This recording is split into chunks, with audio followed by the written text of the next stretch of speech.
भंडाऱ्याच्या गोसीखुर्द धरणाच्या विसर्गात मोठी वाढ करण्यात आली आहे। धरणाचे 15 गेट हे 1.5 मीटरने उघडण्यात आले, तर 18 गेट हे 1 मीटरने उघडून पाण्याचा विसर्ग सुरू आहे। त्यामुळे नदीकाठच्या गावांना सतर्क राहण्याचा इशारा प्रशासनाकडून दिला जातोय।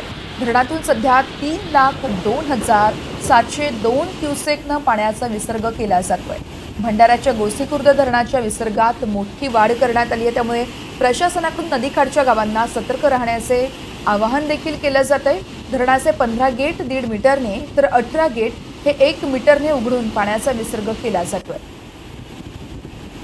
तेजस मोहतुरे आमचे प्रतिनिधी आपल्याला अधिक माहिती देत आहेत। तेजस, आपण पाहतोय गोसीखुर्द धरणाच्या विसर्गात मोठी वाढ करण्यात आली आहे। सध्या पावसाचे अपडेट्स द्याल?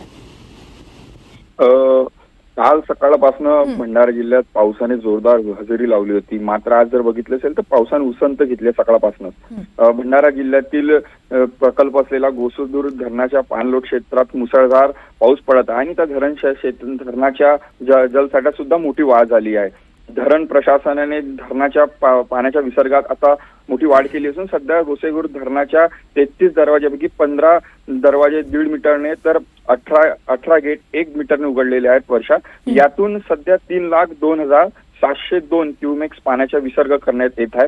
पाण्याच्या विसर्गात आणखी मोठी वाढ होण्याची शक्यता सुद्धा वर्तवलेली आहे आणि नदीकाठचे जे गाव आहेत त्यांना सुद्धा धरण प्रशासनाने सतर्क राहण्याचा इशारा दिलेला आहे। निश्चितच तेजस, खूप खूप धन्यवाद आपण दिलेल्या माहितीसाठी।